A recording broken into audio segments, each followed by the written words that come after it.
Programme میں ایک بار پھر خوش آمدید ناظرین۔ سیلاب کے بعد کی صورتحال پاکستان کی معیشت، پاکستان کے عوام کے لیے کتنی پریشان کن ہے۔ ہمارے ساتھ موجود ہیں معیشت کے ماہر ڈاکٹر حفیظ پاشا صاحب۔ سر بہت شکریہ وقت دینے کے لیے۔ سر پہلے تو میں یہ جاننا چاہوں گا کہ پوسٹ جو فلڈ سچویشن ہے وہ کتنی خطرناک ہے۔ حکومت وقت تو یہ کہہ رہی ہے کہ شاید کوئی 500 ارب روپے کا نقصان ہوا ہے اور یقینی طور پہ اس سے معیشت پہ ایک دباؤ کی کیفیت بنے گی، لیکن ہم آئی ایم ایف پروگرام کے نیچے ہیں، کچھ بڑے ٹف کنڈیشنز ہیں، لیکن اب آئی ایم ایف کو بھی خیال آیا ہے کہ سیلاب کے بعد شاید وہ ٹارگٹس اچیو کرنا ممکن نہیں ہوگا۔ بٹ سر آپ اس ساری صورتحال کو کیسے دیکھتے ہیں؟ بسم اللہ الرحمن الرحیم۔ دیکھیے، پہلا اسسمنٹ جو آیا ہے وہ تقریباً ایک ہفتے پہلے ہمارے اسٹیٹ بینک آف پاکستان کی مانیٹری پالیسی کمیٹی نے اپنا جو وہ وقتاً فوقتاً سر سود پہ جو ڈیسیشن لیتے ہیں اور انہوں نے سر سود کو قائم رکھا ہے، اور قائم رکھنے کی وجہ یہ بتائی ہے کہ جو سیلاب آیا ہے پاکستان میں، خدا نخواستہ اس کے اثرات خراب ہوں گے، اور انہوں نے کچھ ایسٹیمیشن بھی پیش کیا ہے۔ ان کا اندازہ یہ ہے کہ شرح نمو جو ہے پاکستان کی جی ڈی پی کا، اس میں کچھ کمی آئے گی، اور ہو سکتا ہے کہ وہ 1 سے 1.5% کم ہو جائے۔ دوسرا جو انہوں نے ذکر کیا ہے کہ افراط زر میں اضافہ ہوگا، اور وہ یقیناً جو ان کا رینج تھا پہلے 5 سے 7.5% کا ایسٹیمیٹ اگلے اس سال کے لیے، وہ شاید اس کے آگے بھی چلا جائے۔ اور تیسرا جو انہوں نے اندازہ پیش کیا ہے وہ یہ ہے کہ تجارتی خسارہ جو ہے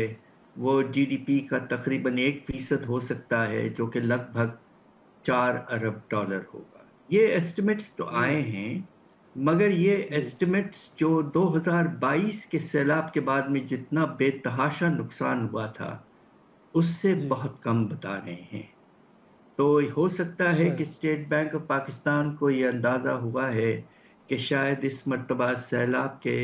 جو نقصانات ہیں وہ کچھ کم ہیں۔ حکومت جو 500 ارب کا ذکر کر رہی ہے وہ تو ڈائریکٹ لاس ہے، اور اس میں ایسٹیمیٹ جو پچھلے مرتبہ حکومت نے کیا تھا سیلاب کے بارے میں، جو ڈائریکٹ لاسز تھے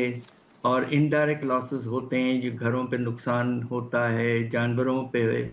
آپ کے انفراسٹرکچر پہ وغیرہ وغیرہ، اس پہ اس وقت انہوں نے ایک حیرت انگیز ایسٹیمیٹ دیا تھا کہ نقصانات سب ملا لیں آپ آمدنی میں اور کیپٹل میں، تو نتیجہ یہ ہے کہ $30 ارب 30 ارب ڈالر جو ہے وہ، اب میں آپ کو کیا بتاؤں، 8,000 ارب سے بھی زیادہ ہے۔ تو اس وقت یہ کہنا کہ صرف 500 ارب ہے، یہ میرے خیال سے صرف ایک ہی چیز پہ بات کر رہے ہیں، شاید ریلیف پر اور ریہیب کچھ حد تک۔ اوور آل کاسٹ جو ہے آپ کا گھروں پر، راستوں پر، جانوروں کے اس لاس پر وغیرہ وغیرہ، وہ شاید ابھی تک کوانٹیفیکیشن نہیں ہو پائی ہے۔ اور ڈاکٹر صاحب ایسے میں کہ بے روزگاری کی پہلے ہی بہت زیادہ ہے، اور پھر فوڈ سیکیورٹی کے ایشوز بھی ہم پہلے ہی بیئر کر رہے ہیں۔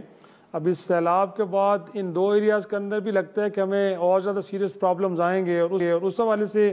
آپ کی پریڈکشنز کیا ہیں؟ اور پھر جس طرح حکومت وقت نے سر اس وقت زرعی ایمرجنسی پھر ماحولیاتی ایمرجنسی کا نفاذ کیا ہے، یہ اب الفاظ کی حد تک ہے جو پریکٹیکلی ہمیں اس حوالے سے میز بھی ہوتے ہوئے نظر آئیں گے، اور اس حوالے سے پھر ہمارے پاس وہ جو دستیاب وسائل ہیں وہ بھی موجود ہیں کہ نہیں ہیں سر؟ یہ آپ کا بہت اہم سوال ہے۔ دیکھیے، 2 سال پہلے کا جو سینسس ہوا تھا، پاپولیشن اینڈ ہاؤسنگ سینسس، اس نے بہترین کام کیا تھا۔ ہمارے پاکستان بیورو آف اسٹیٹسٹکس نے ایک ڈیجیٹل سینسس پہلی دفعہ پورے ریجن میں کیا ہے، اور ڈیٹا انہوں نے تعلق کا لیول تک دیا ہے۔ اس میں انہوں نے بڑے محنت سے ایسٹیمیٹ کیا تھا کہ پاکستان میں بے روزگاری کا لیول کیا ہے، اور وہ حیرت انگیز ایسٹیمیٹ انہوں نے پیش کیا ہے۔ 22% لوگ بے روزگار ہیں پاکستان، اور یہ 2023 کا فگر ہے۔ اس کے بعد میں کچھ حالات میں بہتری تھوڑی آئی ہے، پچھلے سال اور انشاءاللہ اب دیکھیں گے کہ آنے والے سالوں میں کیا ہوتا ہے، مگر اب سیلاب کی وجہ سے جو تھوڑی بہت بہتری آئی تھی شاید پچھلے 1-2 سال میں،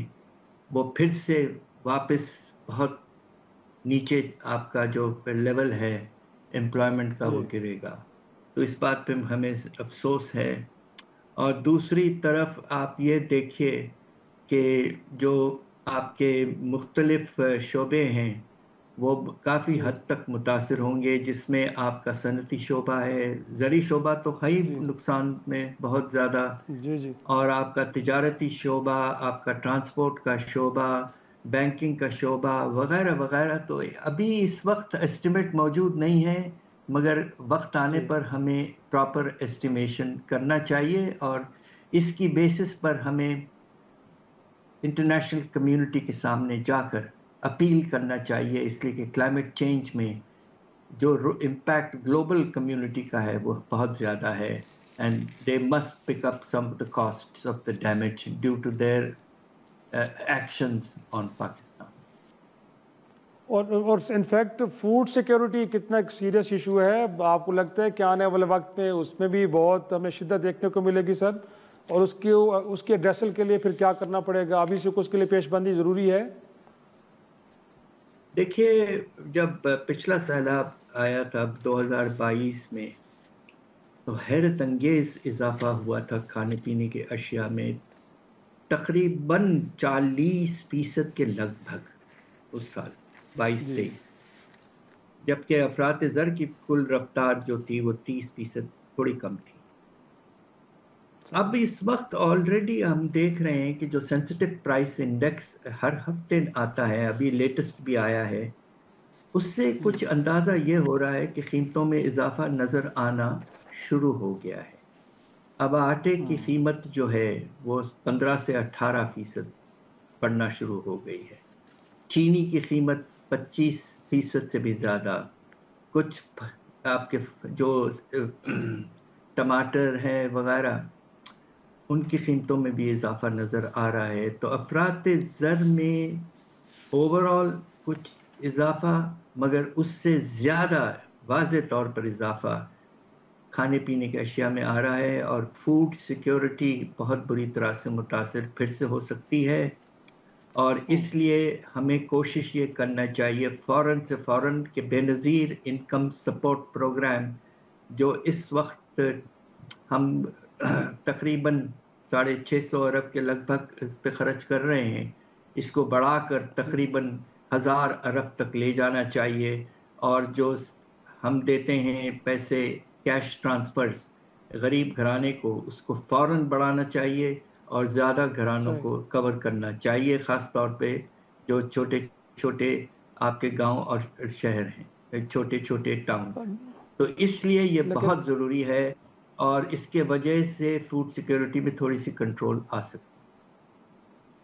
ہے۔ لیکن ڈاکٹر صاحب انفیکٹ آپ نے تو بس پروگرام کا ذکر کیا، بٹ پنجاب کے اندر تو کمپنسیشن کے لیے اس نظام کو استعمال ہی نہیں کیا جا رہا، وہاں تو ٹریڈیشنل وے میں پٹواریوں کے ذریعے شاید رقوم تقسیم کر رہی، جس کو لے کے پیپلز پارٹی بھی بڑی تنقید کر رہی ہے،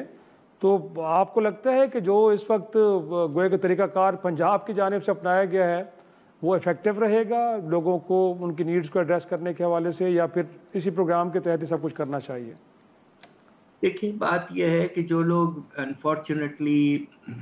ٹیمپرری ایمرجنسی سینٹرز وغیرہ میں موجود ہیں، ان کو تو آپ ڈائریکٹلی ایکسیس کر سکتے ہیں اور مختلف طرفوں سے دے سکتے ہیں،